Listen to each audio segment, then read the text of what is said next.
সুপ্রভাত। আবার একটা সুন্দর একটা ভিডিও নিয়ে তোমাদের কাছে চলে এসেছি। আজকে আবার একটা সুন্দর নতুন দিন পেয়েছি, ঈশ্বরকে ধন্যবাদ জানাচ্ছি। এই দিনটাই আমার শুরু হলো চায়ের কাপ দিয়ে, এবং চা খেতে খেতেই আস্তে আস্তে মানে শুধু যে চাটা বসে খাবো সেই সময় নেই, কারণ আজকে অনেক কাজ।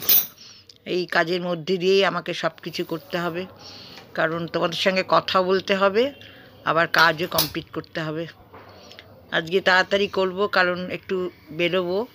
আমার এক বন্ধু বিকেলবেলা বলেছে যে আমরা একসঙ্গে হয়ে মিট করে আমরা কাছেই, আমাদের বেশি দূর না, মানে আমাদের বাড়ি থেকে অটো করে গিয়েই ওই পাটুলির কাছে একটা চাইনিজ রেস্টুরেন্ট আছে, ওটার নাম ইউয়ান রেস্টুরেন্টেও মিট করতে বলেছে। আমরা যাব, সেখানে গিয়ে দুজনে একটু বসে ও বললো আয়, ও একা একা থাকে, যেটা হয় আর কি। ছেলে বিয়ে দিয়েছে, হ্যাঁ, বউ তার নিশ্চয়ই ব্যস্ততা আছে, চাকরি বাকরি করে, নাতনি বড় হয়ে গেছে, সেও ইঞ্জিনিয়ারিং পড়ছে, ওরও একটা একাকিত্ব আছে। আমিও সারাদিন মোটামুটি একাই থাকি। একা বলতে বাড়িতে লোক থাকলেও এই বয়সে আর আমাদের সঙ্গে আর কে কথা বলবে, কে করবে বলো। আমাদের ওই নিজের মতন করে দিনটাকে বানিয়ে নিয়ে চলতে হয়। সেই জন্য ভাবলাম যাব, আর তোমাদের সঙ্গে যেটুকু পারবো শেয়ার করব। আমি আবার বাইরে বেরিয়ে খুব একটা ভিডিও করতে পারি না। সুন্দর একটা দিন, কারণ আজকে বেশ ওয়েদারটা খুব ভালোই লাগছে। সকাল থেকে বেশ একটা ঠান্ডা ঠান্ডা মেজাজ, আর শীত তো পড়েছে, কিন্তু সেরকম একটা শীত পড়েনি। আবার বৃষ্টিও হচ্ছে, বৃষ্টিটা হওয়ার পর হয়তো ঠান্ডা পড়বে।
না, বেশ বড় বড়ই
আমি খুব দুঃখিত যে এই জায়গাটা বোধহয় স্পিডটা আমি ঠিক করতে পারিনি এডিটে মানে এডিট করে যে একটা ঠিক করব সেটা করতে পারিনি, কিন্তু যাই হোক আমার এটা একটু খুব তাড়াতাড়ি হয়ে গেছে যেহেতু স্পিডটা বাড়িয়ে দিয়েছিলাম।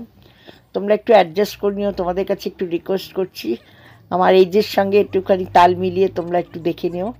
আর এটা আমার একটু আগের কয়েকদিনের আগের ভিডিও, আমি অনেক দিন আর ছাড়তে পারিনি, তাই জন্য আমি এটা আজকে ছাড়লাম।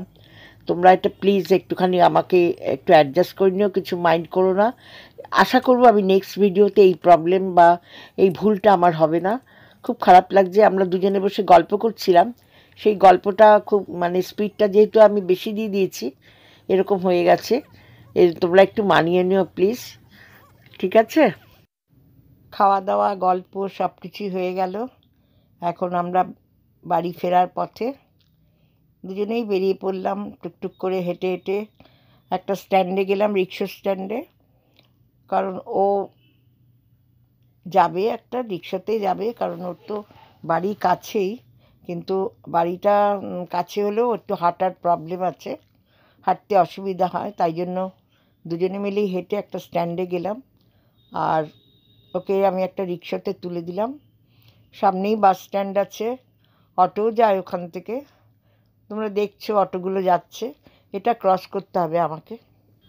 কাছাকাছি একটা রেস্টুরেন্ট ছিল, ওটার নাম ছিল ইউভান, আমাদের পাটুলির কাছে, আমাদের বাড়ির কাছে। একটু অটো করে গিয়েই আমরা মিট করলাম, দুই বন্ধু মিলে খাওয়া দাওয়া করে এবার বেরিয়ে যাচ্ছি। বেরিয়ে যাওয়ার পথে তোমাদের সঙ্গে একটু শেয়ার করলাম, ওকে একটুখানি এগিয়ে দিলাম, কারণ ও একটু হাঁটতে চলতে একটু অসুবিধা হয়, বোঝোই তো যেটা হয় আর কি। মোটামুটি আমরা দুজনেই বেরিয়ে একটু ওকে একটা রিক্সাতে তুলে দিলাম, ওরও বাড়ি কাছে। ওর একটুখানি রিক্সা করে আমি আবার ক্রস করে ওকে তুলে দিয়ে রিক্সা করে ও চলে যাবে বাড়িতে, আর আমি আমার গন্তব্যস্থলের জন্য আমি উল্টো দিকে বেরিয়ে একটা অটোতে উঠবো বা বাসে উঠতে পারি, বাসে উঠলেও চলে যাওয়া যায়, আবার অটোতে একটু কী হয় একটু আরাম করে যাওয়া যায়। তা যদি অটো পাই, অনেক সময় অটো পাওয়া যায় না, স্ট্যান্ড থেকে আসে তো সেই জন্য অনেক সময় পাওয়া যায় না। এই জায়গাটা ঠিক একদম পাটুলির এন্ডে, একদম পাটুলির থানার কাছে এই জায়গাটা আমরা দুজনে মিলে মিট করেই এসেছিলাম। যাই হোক আমি ওকে এগিয়ে দিয়ে ওকে বললাম তুই তাহলে রিক্সায় উঠে পড়, ওকে আমি একটা রিক্সাতে মোটামুটি তুলে দিলাম, আর তুলে দিয়ে তারপর আমি আমার গন্তব্যস্থলে হেঁটে যাচ্ছি। আর একটা কথা কি, একা একা তো ফিরতে কেমন যেন লাগে, মানে সঙ্গে একজন কেউ থাকলে ভালো হতো। এমনি আমার চলাফেরার জন্য না, আমি মোটামুটি চলাফেরা ঠিকঠাকই চলছি এখন পর্যন্ত, এরপরে কী হবে আমি জানি না, কিন্তু মোটামুটি চলতে হবে। তবে একটা কী হয় জানো তো, মানে সাথী থাকলে ভাল লাগে, সঙ্গে একটা কারুর সঙ্গে বাড়ি ফিরলে বা কাছাকাছি অবধি গেলে ভালো লাগে। সেটা আর হলো না, কারণ আমরা দুজন দুদিকে থাকি, ও থাকে পাটুলির কাছেই, বেশ কাছে, মানে রিক্সা করে হয়তো 5 মিনিট লাগবে, 5 মিনিটও লাগবে না, 3-4 মিনিটেও পৌঁছে যাবে। আর আমারটা একটু টাইম নেবে, কারণ আমি তো অটোতে করে যাব। যাই হোক তোমাদের সঙ্গে এটা শেয়ার করলাম, তোমরা যদি তোমাদের মোটামুটি লাগে তাহলে নিশ্চয়ই একটা লাইক পাবো, লাইক দিও তোমরা, আর একটা ছোট্ট করে কমেন্ট করো, লাইকটা পেলে জানো আমাদের খুব উপকার হয় ইউটিউবারদের। সবাই তোমরা খুব ভালো থেকো, সুস্থ থেকো এবং সচেতন থেকো।